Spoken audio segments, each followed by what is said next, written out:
Hey guys, tonight we step into the cool hush of a morning that feels heavier than most. The kind of morning where even the birds are reluctant to sing and the mist refuses to lift from the ground. You stand barefoot in the doorway of your cottage, watching men in dull wool coats gather at the edge of the village. Their boots make soft thuds in the dirt, and their breath clouds the air like faint ghosts. Your husband, his satchel slung over one shoulder, his hand briefly touching yours, says nothing. You nod, that's all. Then he turns, and just like that, he's gone. You probably wouldn't survive doing this back in the day, because this wasn't just a goodbye, it was a beginning. A shift in the way the world worked, where everything familiar went missing and everything unknown knocked at the door. So before you get comfortable, take a moment to like the video and subscribe, but only if you genuinely enjoy what I do here. Tell me in the comments where you're listening from and what time it is for you right now. And if your day was full of deadlines and noise, take this time to forget it all. Let your mind wander, float, and dream a little. This story isn't urgent, it's just here for you to enjoy and rest alongside. May your sleep be deep and your dreams be lovely. Now dim the lights, maybe turn on a fan for that soft background hum, and let's ease into tonight's journey together. The road is muddy and uneven. Wheels creak and oxen snort as the last cart rolls forward. You clutch your shawl tighter around your shoulders and press your palm against the doorway's frame like it can steady the rest of you. The other women have gathered in silence, arms folded, faces blank. No one cries. No one dares. A child pulls at your skirts. You look down into a round, anxious face. Your niece, or maybe the neighbor's daughter. It doesn't matter. In this moment, all children belong to everyone. You pick her up, place her on your hip, and turn back into the house. The door closes behind you like a whisper. The kettle isn't boiling.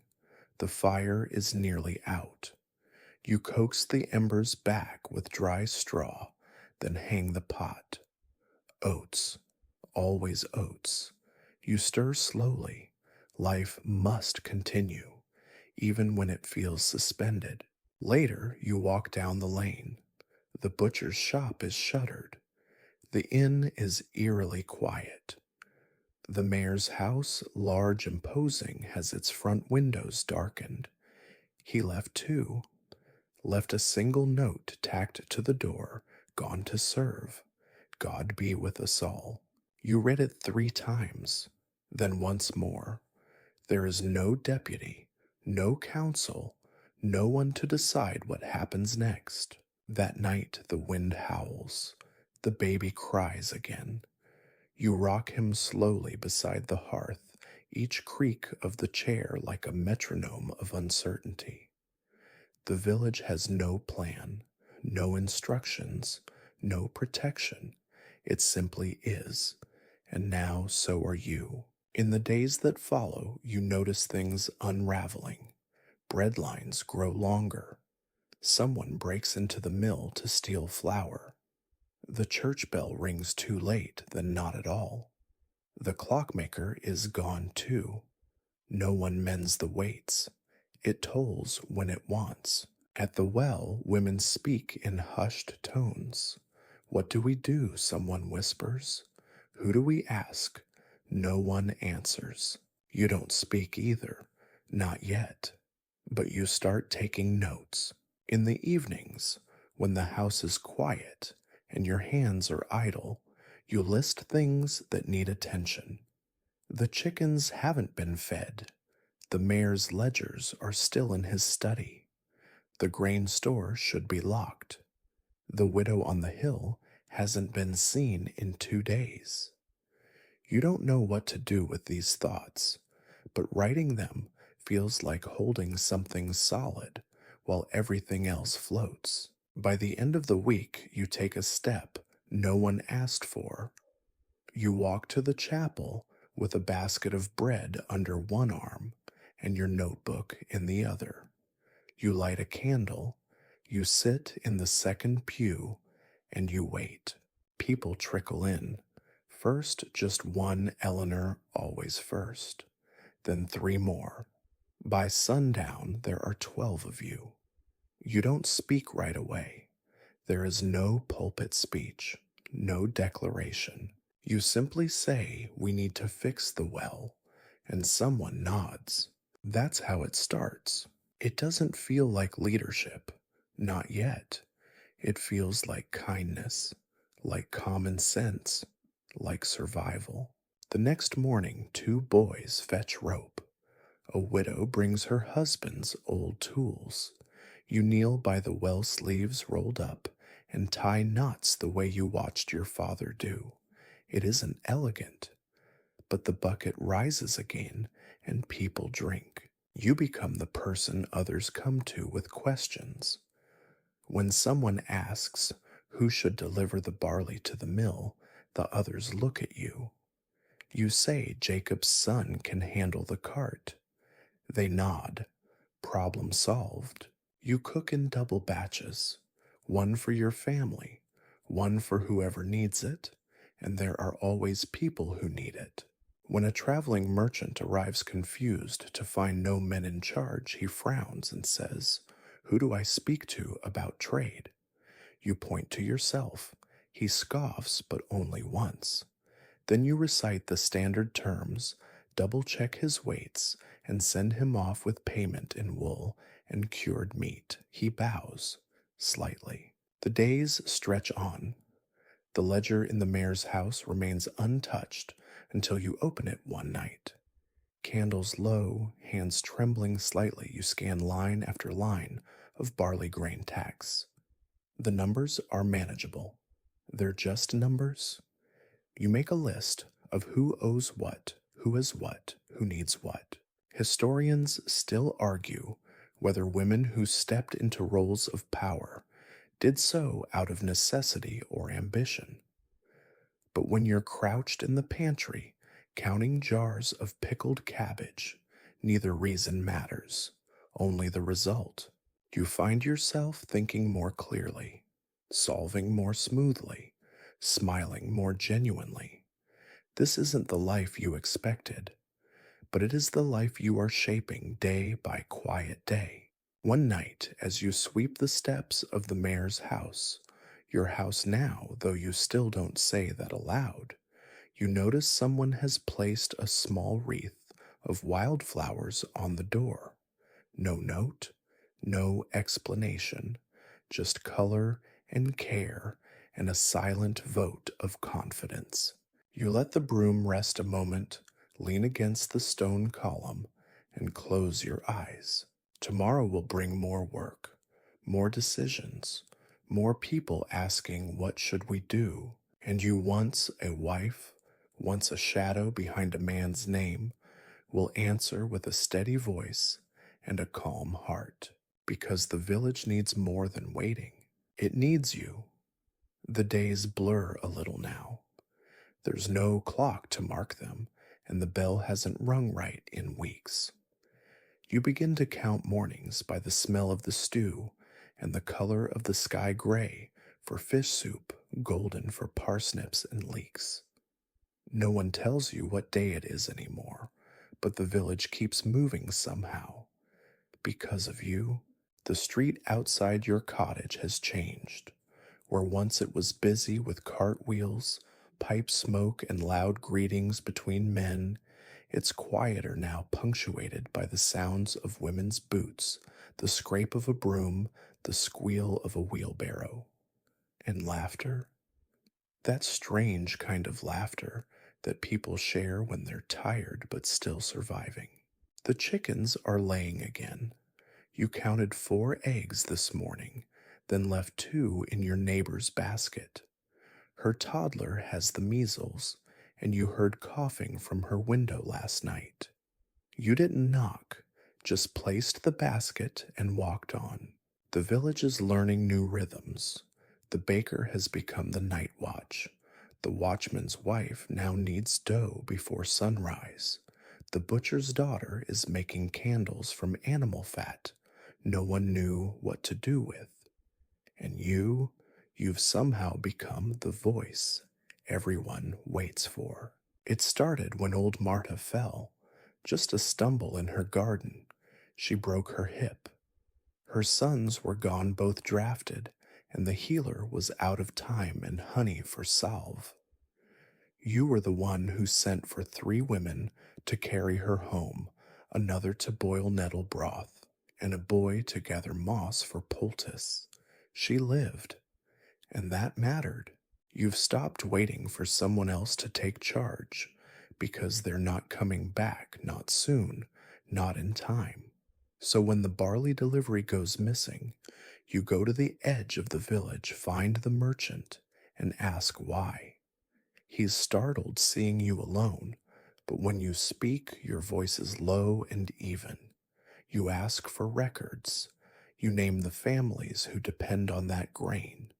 You tell him about the twins born last week and the nursemaid who hasn't eaten a full meal in 2 days. The merchant stares, hesitates, then bows. He promises the grain will arrive by tomorrow evening. And it does. That night, you light a candle in the mayor's old study. The chair is too big, but you sit in it anyway. It smells like dust and ink and forgotten letters. You begin sorting through them, reading scraps of paper left behind, receipts, village disputes, accounts of livestock, so many words written by men for men. Yet here you are, reading them by firelight, adding your own notes in neat, careful script. You make a new book, one that's cleaner, one that starts now. You don't call yourself mayor. No one does. But when a dog bites a child and people gather outside the chapel to argue who owns it, they all turn to you.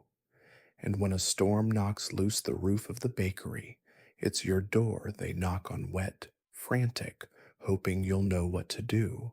And you do. You divide tasks, assign nails, and rope, organize the ladder schedule, and by nightfall, bread bakes again beneath a patched roof. Still, you have moments of doubt. They come when the wind howls and the children cry, and the fire burns too low to comfort anyone. You think, what am I doing? I'm not trained for this. I'm no leader. But then you remember how the woman next door now greets you with a smile. How the teenage girl with soot on her face lit her first street lamp last night and whispered, I did it like you said. Historians still argue whether women in wartime villages led out of necessity or by unseen community consensus. But that's just academic talk. You're too busy making sure everyone gets a slice of stew to debate intent. One morning, you wake to the sound of argument. 2 farmers are shouting over a sheep pen. One claims theft. The other blames a broken fence. You tie your apron tighter and step outside barefoot on the cold stepstones. You listen to both men calm and still. You let them talk until their anger fizzles into confusion. Then you speak, not with a gavel, but with clarity. You say, let's check the fence first, then talk. So you walk with them, one on each side. The fence is crooked. You lift the wire. The latch is missing. A sheep, confused but unhurt, munches nearby. You suggest mending the fence together. You offer the last of your nails. They nod sheepish, both men now, more embarrassed than angry. You hand one a hammer and say one swing at a time.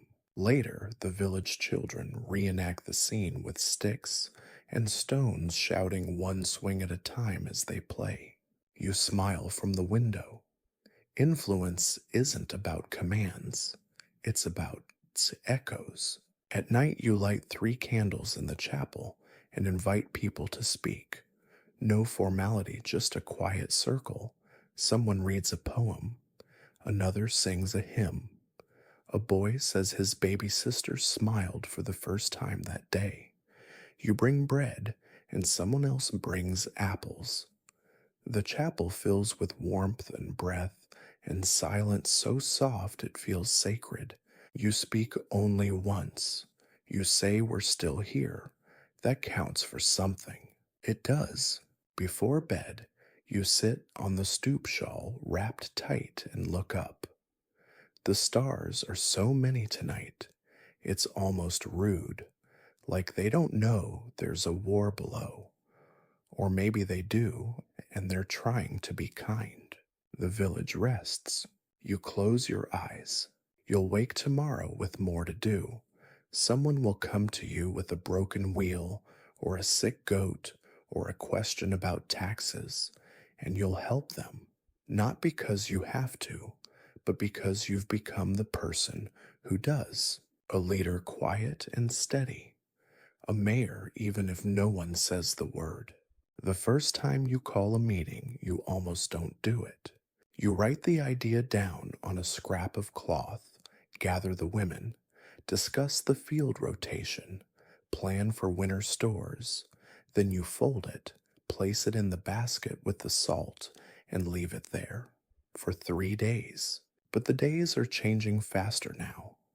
The sun lingers less each evening, and your hands come in from the garden colder than they used to. The cabbages have started to yellow on their edges. The wheat has already been ground. The children's shoes are wearing thin. You can feel winter circling closer, like a wolf just outside the tree line. And wolves don't wait. So on the 4th day, you walk to the old church hall, the one next to the well, the one with crooked benches and a roof that sighs in the wind. You sweep out the leaves. You light 3 candles and bring a pot of carrot soup still steaming. You hang a bit of twine at the door and tie a pine cone to it. It's not a bell, but it'll do. You don't announce anything. You just leave the door open and start arranging stools into a circle. By twilight, they arrive. First 1, then 3, then 7. Some you know by name, some only by face. The baker's sister, the blacksmith's daughter. Eleanor, always Eleanor, with her sleeves rolled and a basket full of apples she'll trade later. They sit hesitant at first, not because they don't trust you, but because no one has asked them to speak before. Not like this, not all at once. You smile, set down your spoon, and say, I thought it might help if we planned together. That's all. That's enough. They nod. The meeting begins. You ask who still has seed potatoes. 3 hands go up. You ask who has extra blankets. 1 woman offers 5. Someone else knows how to patch shoes. Another still has a working spinning wheel. And just like that, something shifts in the room. The silence turns from heavy to helpful. You jot down notes as they speak. Not official records, just lines like, Anna has 2 jars of goose fat. Ruth can stitch winter coats. Fence near West Pasture needs fixing. Someone laughs when they realize no one misses the mayor. You don't laugh, but you smile. You're starting to understand that leadership doesn't require shouting. It requires listening and lists. You break bread together that evening, the kind made from barley and honey, baked flat, still warm from the coals. You share a pot of mulled cider. You even tell a story quietly about how your father once tried to trick a tax collector with a painted sheep. They chuckle. It feels right. As the women leave, one by one, each touches your arm in thanks. You nod, not as a mayor, not yet, but as someone holding the threads. Later that week, you walk the village perimeter with Eleanor. You're inspecting fences, noting weak spots, gaps, places where the deer slip through. It's slow work. You stop often to talk about food, about the last snowfall, about the time Eleanor caught a goose using only her apron and luck. She turns to you serious now and says, "You know they'll follow you, right?" You shake your head, but she continues, "Not because they have no choice, because you show up every time." You look down at your boots, worn and stiff with mud. "I'm not trained for this," you whisper. "None of us are," she replies, "but you're doing it anyway." Back at home, you add more to the ledger. It's no longer just for supplies. Now it holds memories. A column for how many children were born this season, a row for who learned to bake, a side note about the cat who guards the bakery every night and how he growls at strangers, but purrs at the miller's boy. These things matter, maybe more than grain. One morning, a stranger arrives. Not a soldier, not a merchant. A woman on horseback cloak, lined with wool, bearing the insignia of the nearest town. A clerk from the district office. She asks for the mayor. You pause, then invite her in. You offer cider bread, a stool by the fire. You explain softly but clearly that the mayor is gone. You explain what's been done since. The ledgers, the repairs, the meetings. She listens. She takes notes. Her quill scratches slowly, methodically. Then she looks up and asks who's in charge now. You hesitate. Eleanor sitting in the corner with her sewing answers before you do. She is. The clerk nods. Very well. I'll return in a month. If all is stable, we'll confirm it in writing. And just like that, it begins to feel real. You walk through the village that evening with a heavier step, not from dread, but from duty. Children wave. A boy calls you Miss Mayor and giggles. You laugh too, just a little. Historians still argue whether these informal councils became the seeds of early female governance. But you're not thinking about history. You're thinking about whether the well's pulley needs grease and if it will snow before next market day. The night ends with warm hands, quiet thoughts, and the sound of apples dropping gently from the last orchard tree.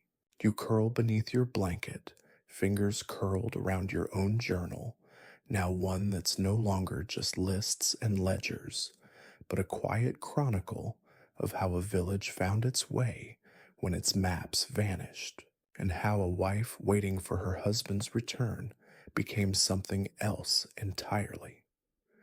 The mornings grow colder. You notice it in your breath, first little puffs of white fog as you stoke the hearth. The fire takes longer to catch now, and the kindling needs to be bone dry, or it won't light at all. You've begun waking earlier, just to give yourself the silence to think. Before the knocking on the door, before the questions, before the village begins to hum. You add another line to the list: insulate the schoolhouse roof. The schoolhouse is just the back room of the tailor's old shed, cleared out lined with straw mats. There's no chalkboard, only a wall blackened with soot. The children take turns writing letters in the dust. It's enough. For now, the repairs begin slowly. You call for volunteers, just a few hands, but a dozen show up. Someone brings nails, someone else a hammer. A boy arrives with a broken cartwheel and ends up fixing the window. The rhythm of problem and solution becomes comforting, like the click of a loom. When the roof is patched, you gather the leftover timber and stack it neatly beside the chapel. A woman jokes. Next, we fix the bakery. You smile and write it down. Later, as the sun dips low, you visit the baker's house. It's not crumbling, but it's weary. The door hinges moan. The oven leaks heat. You kneel beside the frame and inspect the stonework. It's loose, worn from years of bread and fire. The baker herself is ill old Marta's cousin, you think. She sits in a corner chair, wrapped in 3 blankets, her face like parchment. You ask gently if she's still able to bake. She nods once, slowly. You say, we'll get it fixed. She closes her eyes like that promise alone gives her rest. The next day, you organize the workers. You assign tasks. You even manage to trade a sack of dried apples for 2 buckets of mortar. It's not about knowing how to lay stone, it's about knowing who can. You bring the pieces together, one swing at a time. The village begins to change shape under your touch. Where there were broken shutters, now there are patched ones. Where there was silence, now there is song. At night, you light a single candle and reread the notes from the last gathering. You're not sure what to call them, meetings, councils. They feel more like circles of warmth where people come to remember they're not alone. You encourage every voice, even the softest. A widow named Breda, who hadn't spoken more than a whisper in months, offered a full sentence last week. I can repair baskets.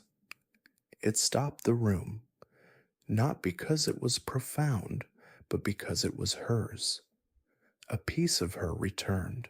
That's the thing no one tells you about leadership. It's not about shouting orders. It's about creating spaces for others to step forward. Historians still argue whether wartime villages run by women were democratic out of design or desperation. But when you're sitting cross legged beside a spinning wheel, teaching a girl how to twist thread without snapping it, you don't think of politics.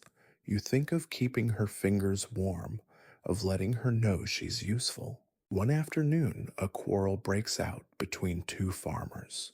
Their goats escaped and trampled a patch of onion greens. The shouting starts near the well.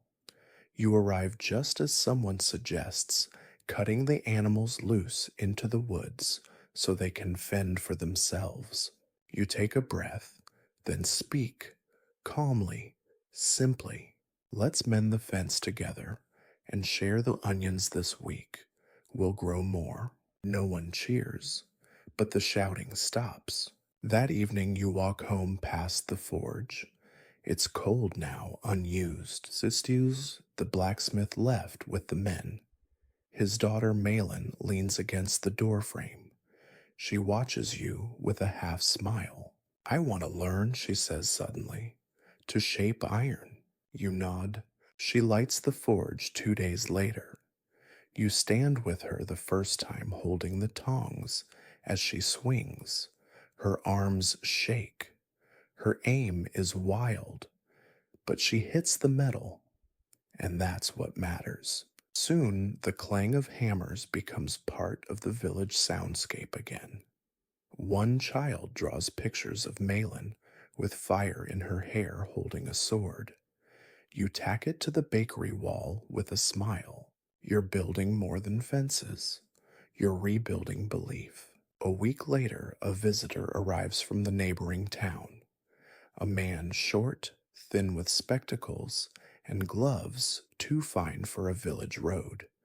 He brings a letter, official, from the district office. It says request for an interim village leader confirmation hearing. You read it twice, then 3 more times. You gather the women again, not at the chapel this time, but at the square. It's cold, but they come. They bring stools, blankets, tea. You read the letter aloud. It's a formality, you explain. A hearing, to make it official. No one speaks for a moment. Then Eleanor stands. You've already led us through storms and hunger. We won't need fancy words to know who keeps us warm. Others murmur agreement. Still, you feel something shift inside. This is not just patching roofs or sharing grain anymore. This is governance. This is memory being made. You sit at your table that night, pen in hand, and sign your name to the response, not with pride, not with hesitation, but with clarity. Then, because habits don't break easily, you start your evening list. Fix in chimney, check butter stores, find someone who can read Latin, and last, remember to breathe. The fire crackles beside you. Outside, frost paints the windows. You press your fingers to the glass, feel the cold bite back. And you know tomorrow and the day after and all the days until peace returns, you will lead. Because someone must. And because now, finally, you believe it can be you. You wake before the light breaks. It's the sound of wind that rouses you, not the soft wind of autumn, but the sharp scraping kind that speaks of winter's arrival. You sit up slowly, feeling the cold floor through the soles of your feet. The fire has gone out. Of course it has. You dress quickly, fingers stiff breath visible in the morning air. A kettle of water left near the hearth has frozen over. You chip at it with a spoon and set it by the coals. The house creaks as it shrinks in the frost. It's an old house, but it has survived worse. So have you. Outside, the sky is still gray. The village looks softer under the thin veil of frost rooftops, lined in white fields, lying still trees bare and reaching. You hear boots crunch behind you and turn to see Malin, cheeks, red arms full of kindling. She nods silently and adds her bundle to yours. There's no need for words. It's a morning for getting things done. You head toward the storehouse. The door is open. That's never a good sign. Inside, two boys are huddled over a split bag of barley. One has a guilty look, the other, just hunger. You squat beside them, look them in the eyes, and ask softly, "Are you stealing or are you hungry?" One lowers his gaze. "Our mother hasn't eaten in 2 days." You nod, then say, "Next time ask. But for now, fill your pockets and go home." You don't punish the hungry, you feed them. Later, you mark down the grain loss in your ledger and make a note to visit their mother. You add her name to your mental list, the one you don't write down but never forget. The town's supplies are holding, barely. You organize a distribution rotation, starting with those who can't work, the elderly, the sick, the new mothers. Then families with young children. Finally, the ones who still have something to trade. You meet resistance, of course. A man named Jarich complains loudly in the square, waving his hands about how his barn had been full last season. You listen. You let him finish. Then you quietly ask, "Is it still full now?" He hesitates, then mutters, "No." You say, "Then we're all equal in this frost." He nods and walks away. That afternoon, you lead a group up to the old mill. The wheel froze in the night. The stream has slowed, its edges coated in ice.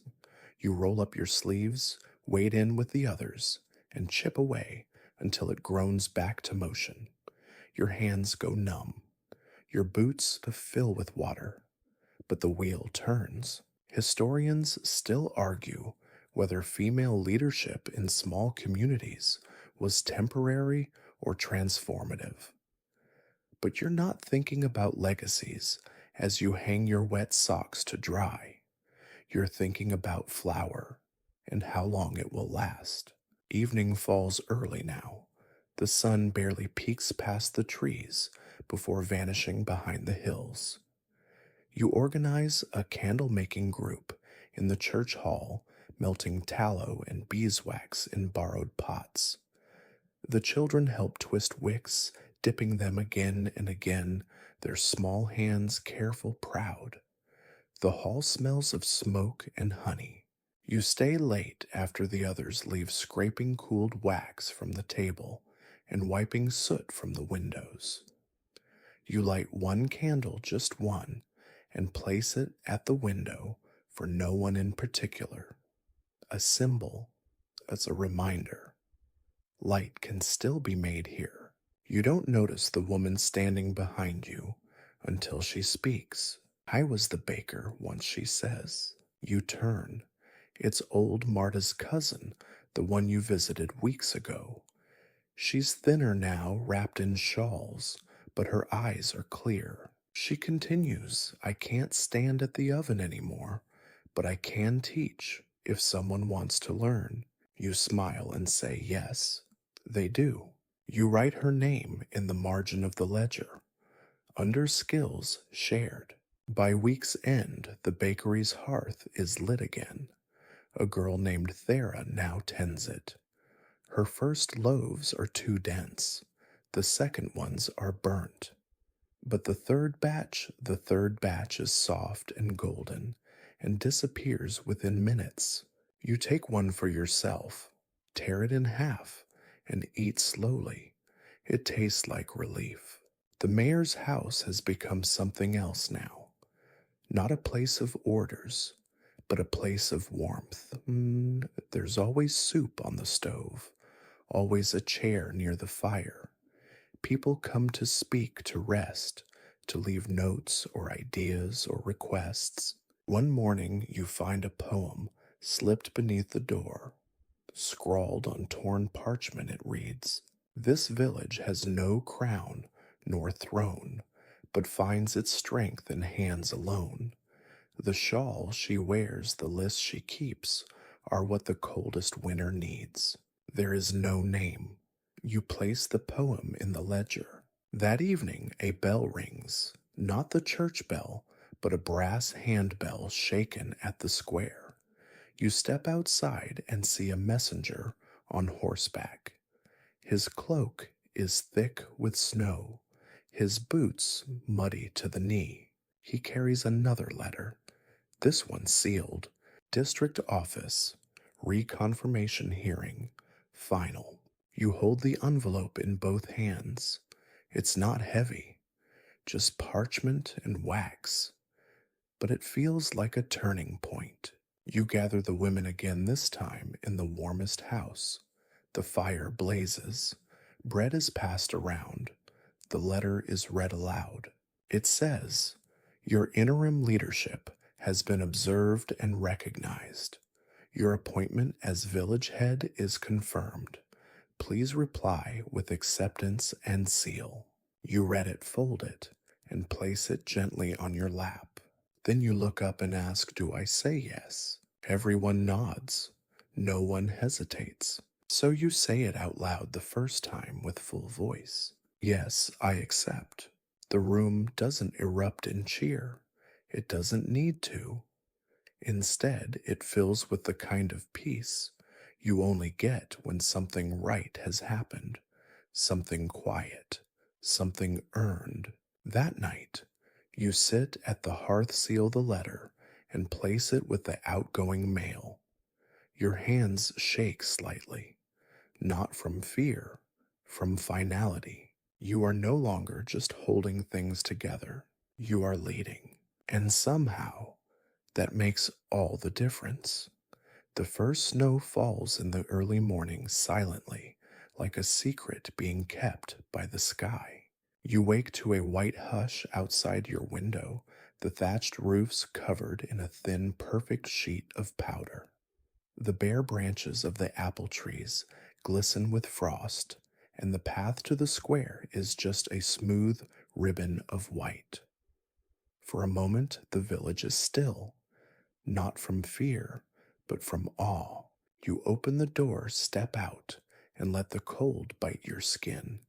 It feels clean, honest. The snow reveals footprints patterns, who went where and when, and now all of them seem to lead to you. You smile just a little. Inside the fire has burned low, so you rebuild it slowly, piece by piece, as you do with everything else. The kindling catches the pot of oats simmers, and your ledger waits open to a fresh page. At midday, you gather the council. It's no longer just a circle of women on stools. There's a rough wooden table now made by Malin's apprentices. The legs are uneven, and it wobbles when someone leans too hard, but no one minds. It holds bread and maps and ideas. You bring a new topic today, defense. Not war, not weapons, just preparation. The frost has brought more than cold. Wild animals press closer. A stranger was spotted near the east fields. Someone's chicken coop was broken into, not by foxes. You propose a village watch. They look at you, then at each other. Then they nod. The plan comes together faster than expected. Rotating shifts, signal whistles, a borrowed bell from the schoolhouse. You assign tasks, taking care not to overload anyone. You choose your words carefully. You say, "We are not looking for danger. We are keeping the peace we've built." And they believe you because it's true. That evening, you walk the perimeter yourself, lantern in hand, feet crunching in the snow. You pass fences patched with rope, see smoke rising from chimneys. You nod to a young boy posted near the granary, eyes wide but proud. "Cold, you ask?" He nods. You hand him a wool scarf. "My father used to wear this when he guarded the fields," you say. He wraps it around his neck and doesn't stop smiling. You continue walking. At the southern edge of the village near the bridge, you pause.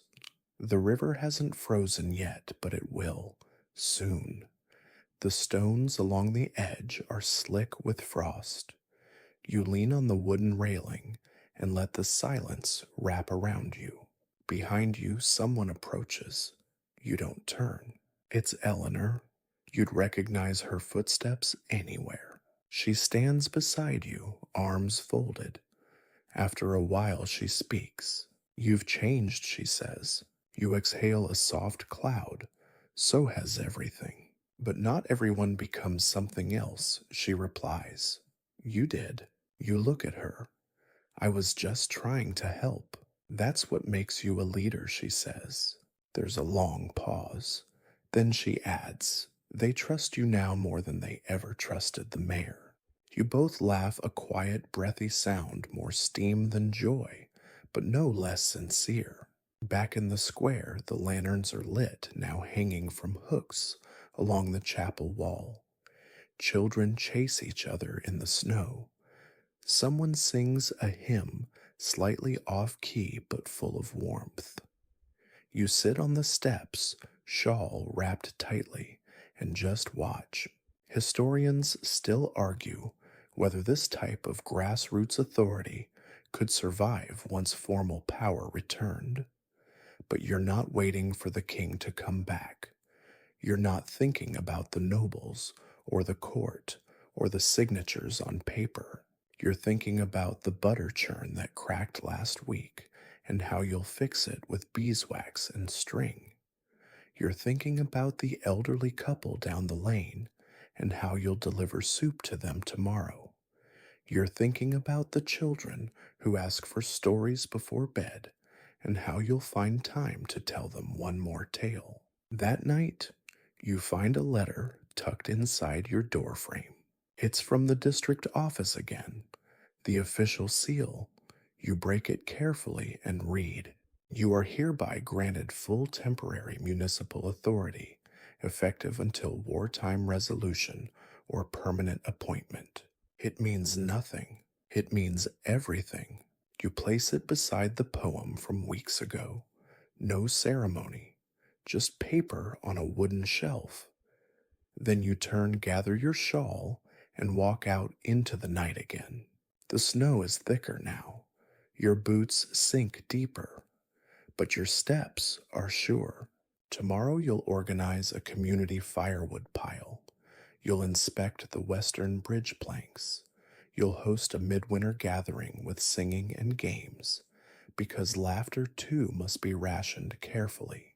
And when someone calls you mayor, you'll smile, not because you ever wanted the title, but because now it fits like a second skin worn patched warm. You lie down that night with tired limbs, but an easy mind. The fire crackles gently. The frost taps at the window, and in your heart a small, steady flame burns. You kept them warm. You kept them safe. And you're not done yet.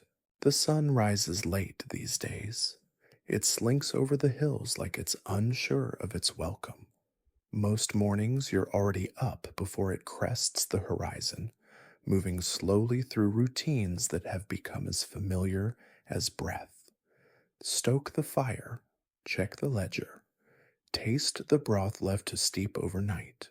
Listen. Today the listening starts early. There's a commotion near the chapel. Two women are arguing, their voices sharp against the cold air. One accuses the other of hoarding butter. The other insists it's medicine for her husband's chest. You arrive without fanfare, no cloak, no bell, just you. You don't raise your voice. You don't take sides. You ask questions. You suggest compromise. One jar is shared. A promise is made. And the village exhales again. You've learned something about peacekeeping. It's not about silence. It's about fairness and showing up again and again. Later that morning, you return to the chapel, not for conflict, but for something gentler. The children are gathered for their reading lesson. The soot wall is nearly black again, ready for letters traced in chalk and fingertips. You sit with the youngest guiding small fingers through the loop of an O, the curve of an E. One girl, barely 5, taps your shoulder and asks Mayor, "What does this say?" She holds up a scrap of cloth with stitched letters, "Home." You smile, take her hand, and say, "That's what we're building." In the afternoon, a wagon returns from the next village, loaded with dried peas, grain sacks, and a letter tied with blue twine. It's from another woman, a leader like you, a few miles north. Her village is smaller, more remote. She writes of wild boars, of a collapsed bridge of frostbitten feet. She asks for help. You don't hesitate. You gather what you can spare: a crate of kindling, a bolt of wool, 2 jars of honey. You write back by candlelight, your words careful and warm. You sign the letter, not with a title, but with your name. You don't rule, you serve. That evening, the community fire is lit in the square. It crackles against the dark painting, warm light across faces huddled close. Someone plays a flute. Someone else sings an old lullaby. You sit on a bench near the edge, shawl drawn tight, and just watch. A young man, one of the miller's sons, sits beside you. "I used to think leadership meant shouting," he says, voice quiet, like in stories. You smile. Most of leadership is listening. He nods, and noticing who's missing. You look around the fire. He's right. So you rise, take a lantern, and walk to the edge of the village. You knock on the weaver's door. She hasn't come to the fire in days. Her son has been ill, and her hands too cold to spin. You bring her soup. She weeps a little when she sees you, not out of sadness, just release. You stay until she sleeps, then walk home in the frost. On your stoop, Someone has left a gift, a carved wooden brooch in the shape of a fox. Beneath it, a scrap of paper that says the fox watches quietly and keeps the den safe. You pin it to your shawl. Historians still argue whether this period marked the start of civic female authority in rural governance. But that's for them to decide long after the candles have burned out. You're more concerned with how to stretch the remaining flour and whether the east fence held after last night's winds. Before bed, you light your last candle and write in your private journal, not the ledger, not the public record, just your own thoughts. Today we solved 5 small problems. I saw 6 smiles. 1 baby was born. No one went hungry. That is enough. You blow out the candle. Your room is quiet now, lit only by moonlight and the red eye of the hearth. You close your eyes. Tomorrow you'll do it again. Not because you're told to, but because you've become the one who does. You wake to coughing, not your own. You pause holding your breath, listening. The sound echoes from beyond the window, dry, shallow, the kind of cough that carries through walls. A few more follow, then silence, and then again. You rise, light the fire, lace your boots. It's early, but that doesn't matter. Illness waits for no one.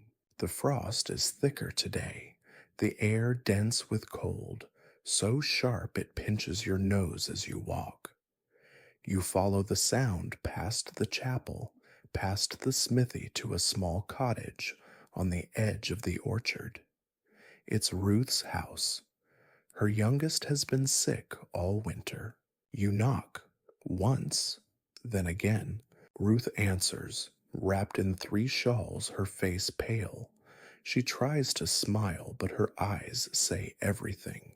You don't ask permission. You just step inside, set your satchel on the table, and begin. In your bag are the things you've gathered quietly over the past month: a bundle of dried lavender, a jar of honey thick with ginger, a cloth soaked in vinegar, and a bottle of onion tincture steeped since the first frost. You don't call it medicine, but it helps. You place the compress on the boy's chest, whisper soft words about steam and strength, then tuck the blanket tighter around his shoulders.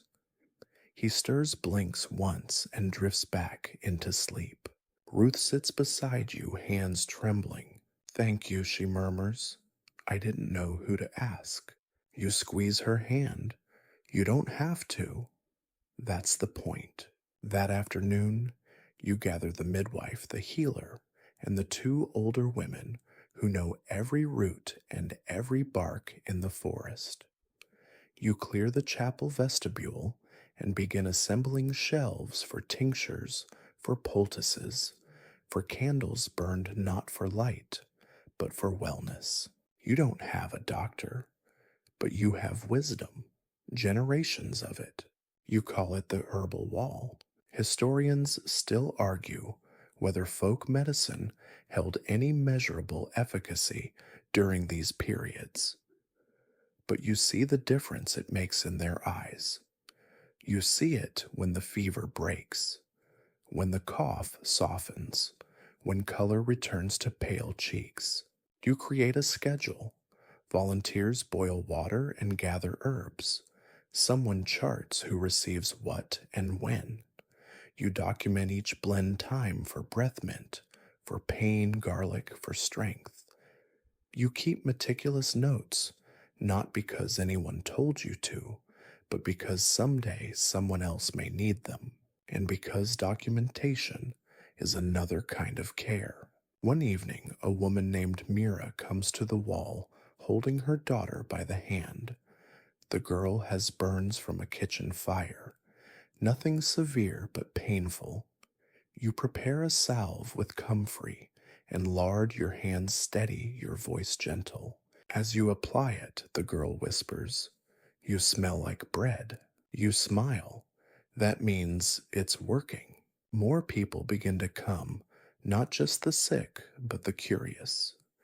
They ask how to dry herbs properly, how to steep teas, how to make their own tinctures. You don't gatekeep knowledge, you share it. You encourage questions. You give small bundles to take home, always labeled, always with instructions, in simple words. You're not just healing bodies now, you're rebuilding confidence. You create a side shelf called gifts. It holds things no one needs, but everyone appreciates: a jar of rose oil, a sachet of lavender, a carved comb. People take and leave things without prompting. It becomes an unspoken ritual, a place where care travels quietly. One night, you find a dried orange peel shaped into a heart. You tuck it into your journal. Not everything has to be practical. That week, a merchant passes through thin, wrapped in too many scarves, desperate for warmth. He asks to trade iron nails for salve. You offer 3 jars. He leaves you with a sack of apples and a bow carved from ash wood. The bough you hang in the chapel, a reminder you are ready in every way. Later, a child falls from a tree and cracks a rib. The healer panics, unsure, but you stay calm. You help wrap the chest dose the child with meadow sweet tea and distract him with a story about a dancing goat. He laughs between winces.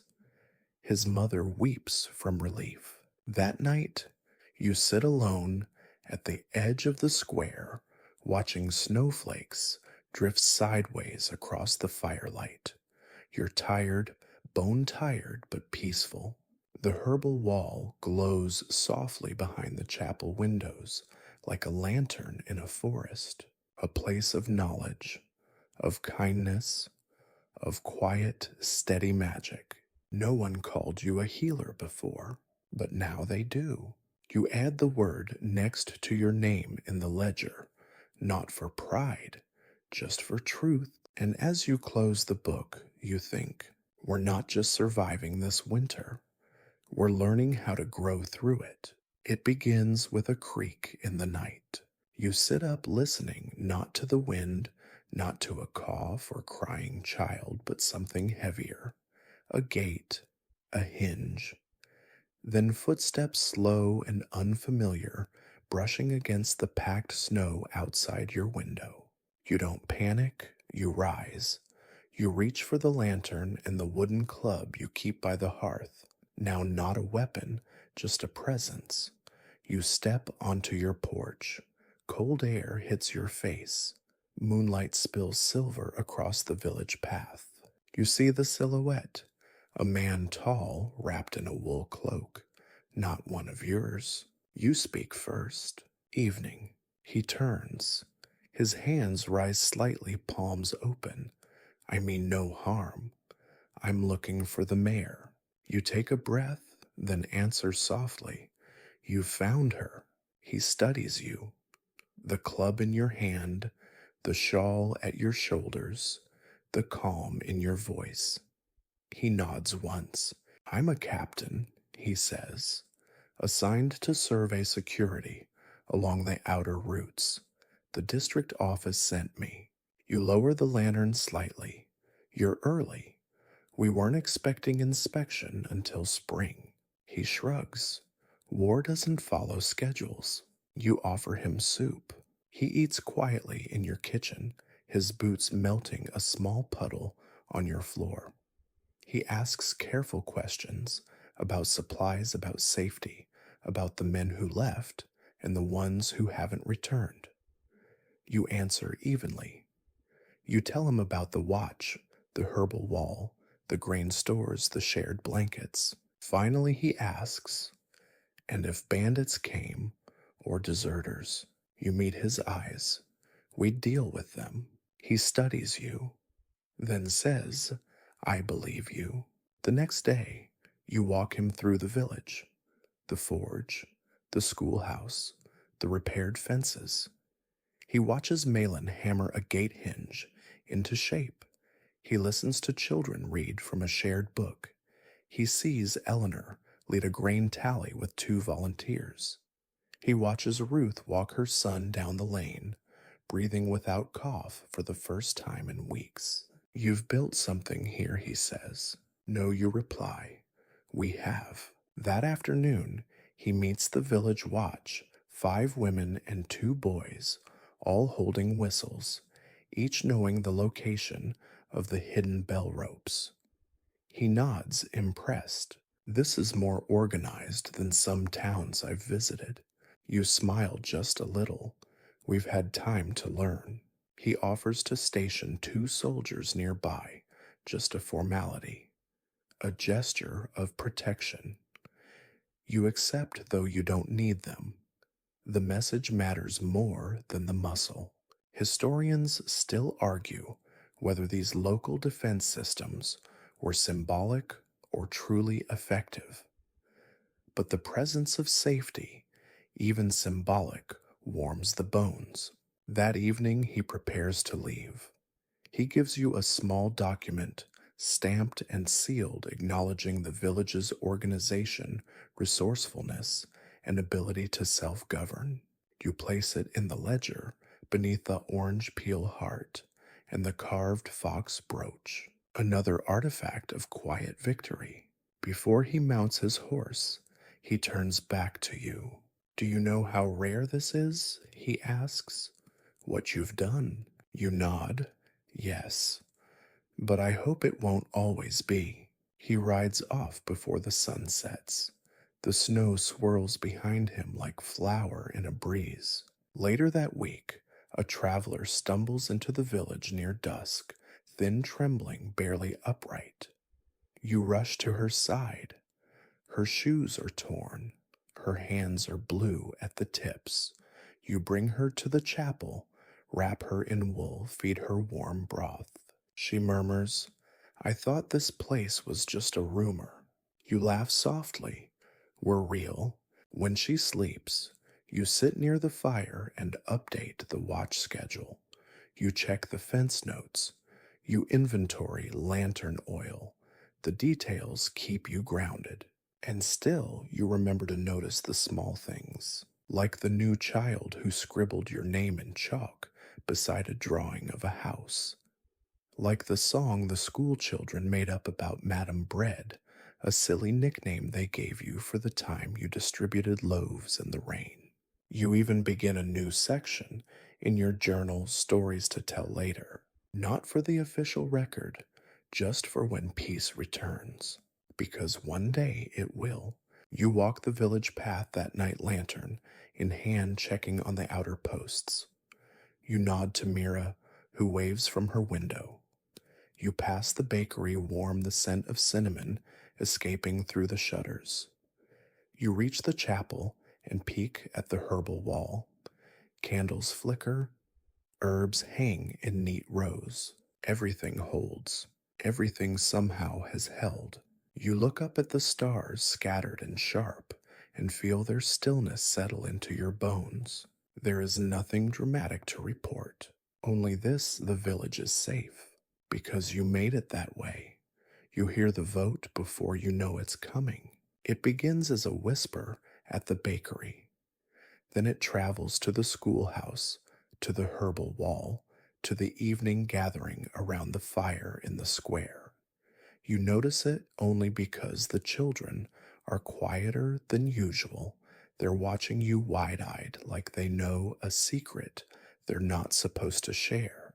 Eleanor is the one who finally tells you. She catches you just as you finish wrapping a scarf around the watch post near the granary. There's talk, she says, with a faint smile, about making your leadership official. You pause. It already is. The district letter confirmed it. This isn't about the office, she says. It's about the village. You blink. A vote. Eleanor nods. They want to choose you, formally, publicly, not just because there's no one else, but because we want you. The weight of that lands gently like a hand resting on your shoulder. No ceremony, no fanfare, just trust. You don't respond right away. You walk instead around the square down the path, past the old mill that still hums in rhythm thanks to Mira's repairs. You stop outside the chapel and sit on the cold steps, watching your breath swirl in the air. You remember who you were a year ago, just a wife, a helper, the kind of person people thanked quickly then forgot. Now they want you to lead them, even when the war ends. You don't sleep much that night. Not from worry, from wondering what it means to be chosen, not because of crisis, but because of character. In the morning, the vote happens without you. No ballots, no ink, just a show of hands at the fire. Ruth counts them. Malin records. The blacksmith's daughter, now nearly a woman, reads out the names. Yours is the only one said. When you walk to the square later, the people part to let you through.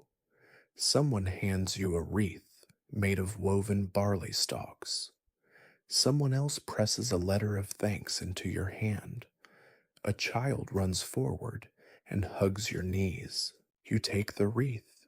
You smile.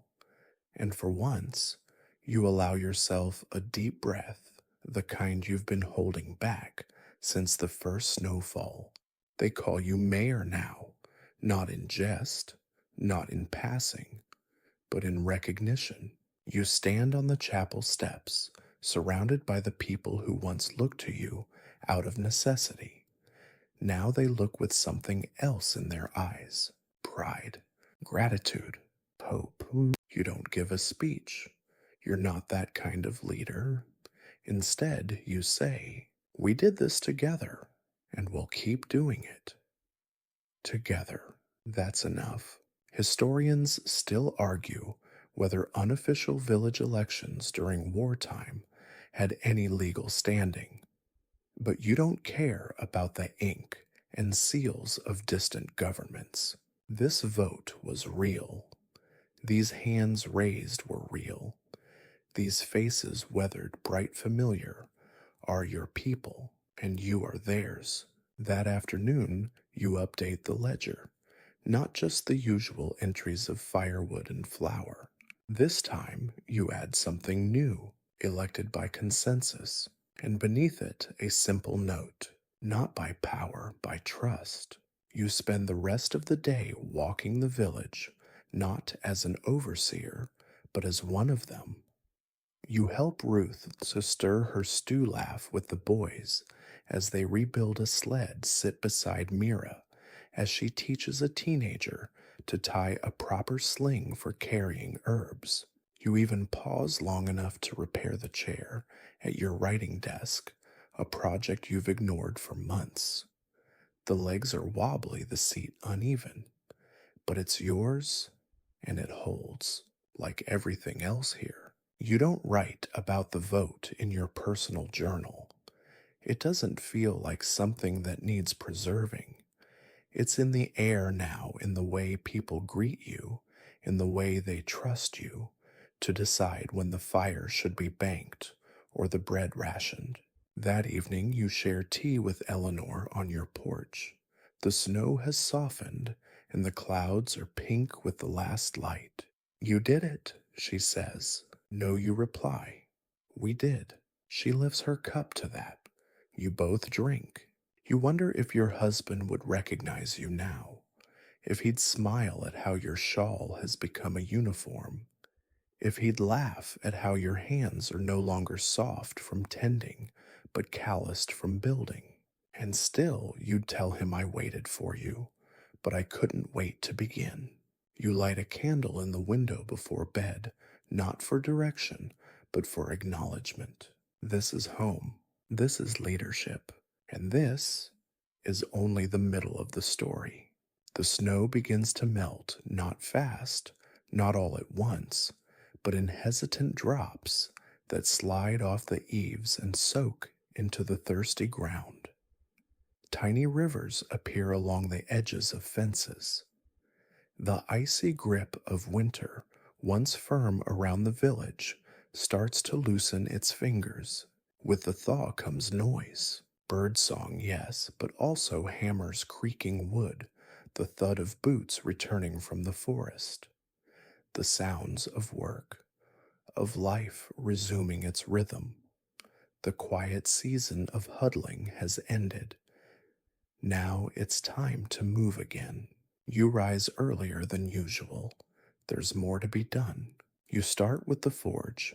Malin has been working in bursts through the winter, but the true repairs have waited for warmer weather.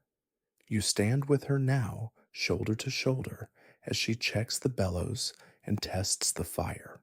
Sparks dance like fireflies. She smiles shy but steady and says, "This place is ready. So are you." You turn your attention to the granary next. The rats have found their way in during the coldest month. You examine the walls, mark where boards have loosened, where bags must be replaced. You don't issue orders. Instead, you walk with Mira and Eleanor and two boys who bring nails and a ladder. Together, you mend what needs mending. The work is quiet, cooperative, each nail a decision, each board a reassurance that this village isn't just surviving, it's preparing to grow. By midday, you're inspecting the fields. The soil is soft beneath your boots, wet but not yet ready. Still, you mark the plots with stones note where the winter wheat has sprouted where the cabbage might go. A small girl follows behind you, asking questions about roots and worms. You answer everyone. Free. You've walked this whole village 100 times, she says. You pause, smile, and I'll walk it 100 more. After lunch, a thick soup made with dried mushrooms and the last of the pickled beets, you return to the chapel. Not for a meeting, but to hang something new on the wall. It's a hand-drawn map of the village. Not precise, not to scale, but beautiful in its own way, each home sketched with care, each path lined in charcoal little stick figures representing the people who live there. Someone has drawn you too a small figure with a shawl and a cat beside your feet. You laugh softly when you see it. You pin the map to the chapel's east wall. Beneath it, you place a note. What we build together lasts longer than what we're given. That evening, you gather the community, not for an emergency, not for a vote, but for a celebration. It's been a year. One full year since the men left, since the mayor's house stood empty, since the world asked more of you than you ever expected to give, and you gave it. You still are. The square fills with people. Candles flicker in glass jars along the edges. Children run between benches. Someone plays a lute. Another beats a shallow drum. The rhythm is uneven, joyful, and full of spring. You take the floor when the music quiets, but not as a mayor delivering a speech. You speak as you always have, plainly, honestly, like one voice among many. We've come through the dark season together. We've lost things, and we've made new things, and what we've made is worth protecting. You pause. No one interrupts. You've all done more than anyone asked of you, and now we step into what's next. With seed in our hands, with hands that know how to build. Then you add softer, "I'm proud of us." No applause follows. Just the sound of someone starting a song, a melody older than memory, one sung during harvests and weddings, one that speaks of fields and rain and home. Others join in, even you. Historians still argue whether post-wartime reconstruction was shaped more by policy or by people, but you know better. It's shaped by hands that bake bread after burying someone they loved, by voices that choose kindness when exhaustion could have chosen cruelty, by the woman who led and the village that let her. That night, a shooting star crosses the sky above the square. A child points. Everyone looks up. You make no wish, because everything you wished for a village that listens, learns, survives is here. In the morning, you will check the fence again, write in the ledger, boil tea for Ruth, carry a sack of barley to the schoolhouse, listen to a dispute over a goat, and answer calmly, fairly, like always. But for now, in this moment, you are just one among many. No throne, no crown, only a shawl that smells of smoke and herbs, and a heart that still chooses service, and that you've come to believe is enough. Spring moves through the village like a shy guest, hesitant at first, then suddenly everywhere. Crocuses bloom in odd places. The frozen stream babbles again. The orchard breathes. It smells of bark wet earth and things about to grow. You begin your mornings in the garden now. The soil is softer, darker, the kind you can press your fingers into.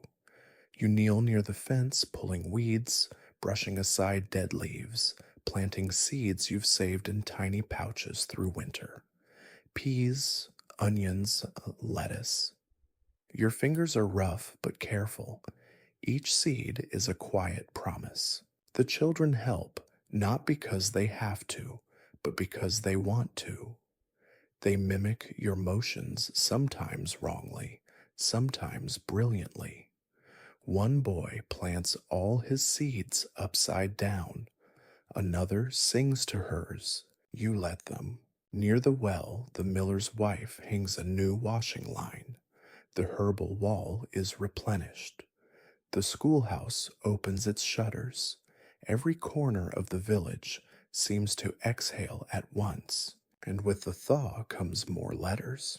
One arrives from the district, thanking you again for your service, hinting that you may want to consider formal elections in the coming year. Another comes from the next village. Over a woman there has taken inspiration from you. She's organizing shared planting schedules. She signs the letter, acting chairwoman by neighborhood agreement. You smile. You send a letter back offering tips on barley rotation and advice on the best shoes for walking 10 miles a day. But it's not just letters, it's people too. A group of travelers passes through eyes wide, expecting ruins and ration lines. Instead, they find organized markets, well-fed goats, warm bread. One of them, a scholar, asks to take notes. You let him, but gently remind him, we built this not for observation, but for survival. He thanks you anyway. That week, you host a planting day. Not a festival, not quite, just a communal effort. You mark the rows with colored ribbons. You bring the tools. Someone donates a wheelbarrow. Someone else sings an old tune about rain and sun. It's muddy. It's messy. It's perfect. Malin builds a new tool rack near the forge, etched with the initials of those who helped build it. The blacksmith's daughter forges a ceremonial spade, not sharp, just symbolic, with a wooden handle wrapped in green cloth. She gives it to you. You don't say anything. You just grip it and feel its weight. That evening, the village gathers for tea and biscuits. Nothing fancy, just time together. Ruth's son performs a story he wrote about a magical village with a wise woman who talks to foxes and carries fire in her hands. Everyone laughs. Everyone knows. You pretend not to. Historians still argue whether rural female leadership disappeared after the men returned or simply changed shape. but you've stopped worrying about disappearing. You've become a part of things too deeply. You are woven into the baskets, the fields, the flower. You are part of the pattern. You still walk the perimeter most evenings, not because it's expected, but because it calms you. The fences are strong, the gates close without creaking, the children wave from porches. The herbal wall glows faintly through chapel windows. The bakery hums. Everywhere you look, you see work and love. You stop at the old mayor's house, your house now, and look at the threshold. For a year, you've crossed it with caution. Now you walk in without pause. You light your candle, open your ledger, and write April. The fields are waking. So are we. You list what's been planted, what still needs repair, who has fallen ill, who has begun to smile again. Your script is neater now, slower, measured. Before you sleep, you open your personal journal, the one no one reads. Tonight you write, I don't dream of being anything else anymore. I only dream of making things grow. You close the book, fold your shawl, and settle into bed. Outside, the first frogs begin to croak.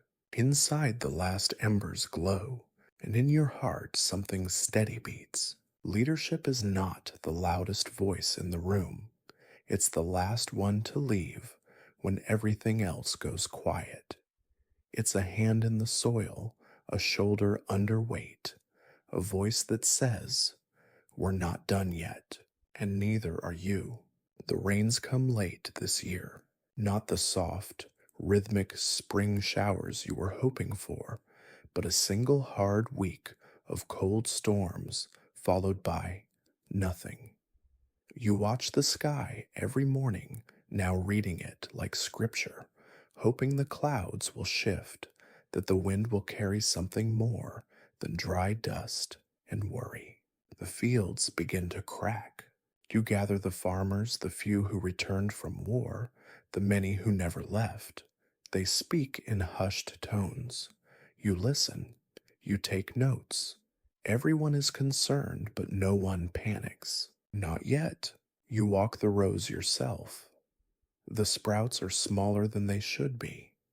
The roots are strong but reaching. You dig one up, gently examine the soil.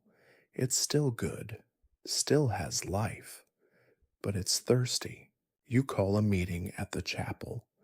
This time, it's not to distribute supplies or resolve a conflict. It's to plan preemptively, because you've learned that waiting can sometimes be worse than acting. You begin simply. If the rains don't come, we need a plan. Voices rise, overlap, swirl. Ideas pour out like water. You don't have rationing, digging new wells, hauling buckets from the river, organizing cloud prayers for those who still believe in such things. You listen, then you start a list. The next day, you divide the village into watering crews, 2 to a row, one with the bucket, the other with the ladle. You organize wheelbarrows for those who can't carry. The children form their own team, the leaf checkers, looking for wilt and reporting it to Mira, who now tracks growth in a small stitched notebook. The herbal wall is trimmed down to the hardiest plants. You store the rest in jars stacked carefully labeled for later. The forge works half days to conserve coal. The bakery reduces batches, but increases shared meals. No one goes without.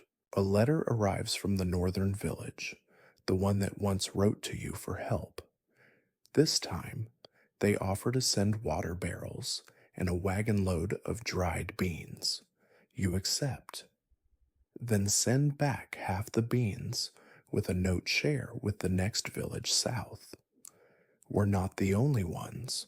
Historians still argue whether these acts of intervillage aid were rooted in compassion or strategy. But you know the truth. Compassion is a strategy. It's the only one that lasts. One evening, you stand on the chapel roof with Ruth's son, now almost as tall as you, helping him hang lanterns for the night patrol. He looks out at the yellowing field and says, "What if we don't make it?" You pause, then reply, "We will. Just maybe not in the way we planned." The next morning, you rise early and visit the river. You spend an hour walking its edge, looking for a point where it narrows where the banks are stable. You find a place not perfect but promising. You mark it with a stone and walk home with a new plan forming in your mind. You speak to the builders, the carpenters, the weavers. You ask if it's possible a channel, a small one, enough to feed the fields without starving the river. They think, they measure, they sketch on parchment and in dirt, and then they begin. It's hard work days of digging, of reshaping earth, of soaked boots and sore backs. You help. Of course you do. Your hands blister, your shoulders ache, but the progress is visible, tangible, a line in the land that wasn't there before. The children cheer when water finally trickles through. It's not a flood, not salvation, but it's a beginning. That night, you light every lantern in the square, not out of celebration, but so that just once, the whole village can look up and see what hope looks like glowing against a dark sky. Malin presents you with something new, a copper badge barely larger than your thumb, shaped like a seed. She says, "For the one who plants, even when the sky won't rain." You wear it, not as a medal, as a reminder. You write in the ledger, "1 week with no rain, but we dug a way forward." In your journal, you write something else. Leadership is not waiting for the storm to pass. It's digging a well when there's no rain in sight. You sleep deeply that night, the copper badge cool against your chest, the faint sound of water trickling through the channel outside your window. And in the silence, you find peace again, because even if the sky forgets you, you remember what to do. It rains at last, not a storm, just a steady, honest rain that begins in the early morning and doesn't stop for hours. It taps gently against the windows, soaks into the thirsty earth, drips from eaves and boots and curled leaves.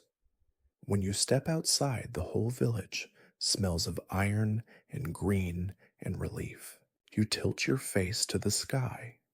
Let the drops hit your cheeks. You don't speak, you just breathe. Around you, the village stirs.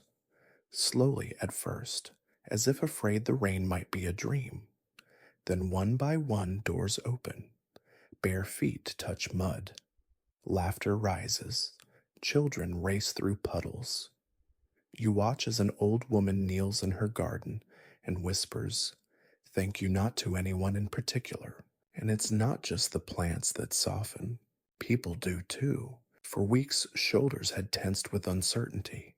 Now they ease. Conversations stretch longer.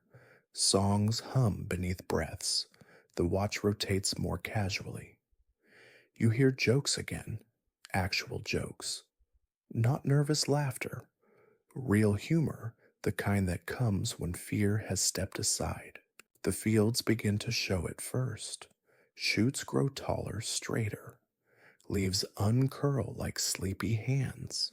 The soil darkens.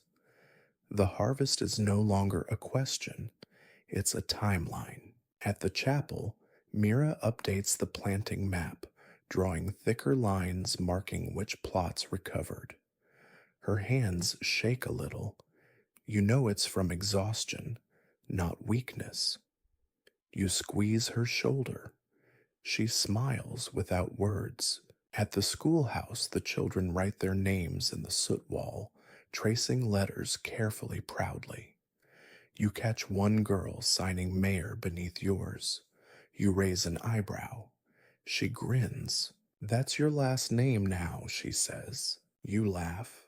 Historians still argue whether leadership roles occupied by women during crisis became permanent post conflict. But you know that permanence is less about titles and more about memory, and you by now are unforgettable. You resume your walks, not to inspect, to observe. You see more now. How the soap maker has taught two apprentices, how Malin's forge has added a second anvil, how the quiet girl who once hid behind her mother now delivers milk to neighbors without prompting. The village is changing, growing in places you never expected. Even you. Letters come again, one from the capital. It speaks of peace negotiations, of returning soldiers, of shifting powers and revised borders. It feels distant, not because it's unimportant, but because it's not where your attention lies. Another letter comes from a young woman in the western hills. She writes, "My village says I'm too quiet to lead, but I remember how you taught with listening. Can you teach me?" You write back the same day. Not instructions, not a manifesto, just a story about a shawl and a shovel and a girl who said yes when the world said wait. You end it with, "You don't have to shout to be heard. Just speak clearly and stay when others walk away." At dusk, you gather the village, not for a crisis, not for a plan, just to gather. The fire in the square is strong. Bread is shared hot and crumbling. Someone passes you a mug of warm cider. Someone else hands you a hand-stitched cloth with your initials on it. A boy recites a poem. You don't understand every word, but you feel it deeply. You rise only briefly to speak. "We've built more than fences and fields," you say. "We've built something that remembers how to hold each other up." Then you sit. You've said enough. The rest belongs to them. That night, you write in your journal, "Rain fell today. So did the weight." And then, without quite meaning to, you write more. "If the men return, they may not know the village as it is now. That's all right. We'll show them. Kindly, clearly. We didn't just wait for peace. We prepared it." The candle burns lower. The sounds outside are softer now, the hush of rain mingling with laughter. You lie back. You smile. You sleep. And this time, you dream not of what's missing, but of what's growing. The peace arrives not as a parade, but as a letter. Folded, sealed, delivered at dawn by a rider too young to have seen the war's first day. He hands it to you with no ceremony, just a nod and tired eyes. You break the wax and read it slowly in the square while the village gathers around. The war has ended. Troops will return. Local leadership will be reviewed and restructured as needed. No cheers, no gasps. Just silence, the stunned, suspended kind that wraps around a group of people who have forgotten how to breathe deeply. You exhale first. Peace, you say. Whatever comes next, peace comes first. The people nod. Some begin to cry. Others turn to look toward the road that leads out of town, as if expecting someone, maybe everyone. You fold the letter, put it in your pocket, then, as always, you get back to work. In the days that follow, the village waits. Not passively, they work while they wait. They prepare, not just for the return of the men, but for change. And change, you've come to learn, is a different kind of season. You organize a welcome plan, not for celebration, but for clarity. The fields are healthy, but rationing remains. The forge is full, but so are the ledgers. No one will return to what they left, so you don't pretend otherwise. The first soldier returns in the second week. He's thinner, quieter eyes too old. He walks the village in slow circles, stops in front of the mayor's house, then blinks in surprise when he sees you emerge from it, not as a visitor, but as its inhabitant. He stammers, "You're, I am, you say," calm, kind, firm. He nods, eventually. One by one, others return, some with joy, some with grief, some never return at all. And each time you greet them with bread, with warmth, with the truth. They ask questions, you give answers. Not all of them are easy, but they're honest. Some of the men ask when they'll resume their old roles. You don't say no, but you ask questions in return. What do you want to do? Now, what do you remember? What have we built while you were gone that you want to protect? Many pause, some retreat, most stay and learn. You begin to teach them what you've learned, quietly, patiently. Not just how to mend a fence or divide a barley sack, but how to listen when someone's voice trembles, how to lead without shouting, how to hold a village together when everything else falls apart. One man, the old mayor's cousin, approaches you after a town meeting. He removes his cap, holds it in both hands. "I didn't think it was possible," he says. You meet his eyes. What? That a woman could run things, and not just run them, grow them. You don't smile. You don't gloat. You just nod. Then he asks quietly, "Will you stay in charge?" You pause, not for uncertainty, but to let the question settle. Yes, you say, "If they'll have me." The next week, the village votes again. This time, it's not out of crisis, it's out of choice. Your name is the only one spoken, and now no one is surprised. Historians still argue whether post war female authority was a temporary necessity or a cultural shift. But in this village, the answer is neither a theory nor a debate. It's a woman with a shawl walking the fields, answering questions, checking fences, making soup, balancing ledgers, laughing with children, speaking gently to the grieving, and always, always planting something new. That spring, the harvest is the largest the village has seen in years. Not just of food, of ideas, of trust. You build a second schoolhouse, open a weaving circle, approve the village's first proper library, a small room lined with books people didn't even know they owned. You still wear the copper seed pin. You still walk the perimeter each night. And when the sun sets over the fields, you still write in your journal. Tonight it says, "They returned, and so did we, but not the same. We are wiser now, more patient, more whole, and I am no longer the one waiting. I am the one they waited for. The night is quiet now, not the kind of silence that comes from absence, but the kind that settles after a long, full day. A silence that carries warmth, a silence earned. You sit by the window, hands wrapped around a warm mug, watching the last of the village lights flicker out, so it's one by one, like stars making room for the moon. The fire crackles low behind you, casting soft shadows on the wall, and somewhere in the distance, an owl calls once a slow, hollow sound, then disappears into the night. You breathe in and out.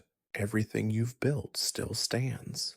The walls, the fields, the friendships. Even now, as the seasons change, The roots you've planted reach deeper, unseen but certain. There's no parade, no crown, no title chiseled into stone, just a shawl folded neatly by the door, a ledger closed for the night, and a village asleep under your care. Let your eyes grow heavy now. There is no task waiting, no question left to answer, just this moment, this stillness, this story that has carried you gently to its final line. And as you lie back, pulling the blanket a little tighter, let your mind wander, not to what comes next, but to the soft places that stay the sound of soil, turning the rhythm of boots on morning frost, the laughter at dusk, the hand that always reaches back. You've done enough, more than enough. The night holds you now, the village dreams, and you can rest. End of script. Thanks for letting us be part of your night. Sleep well, dream safe, and we'll see you in the next sleepy story.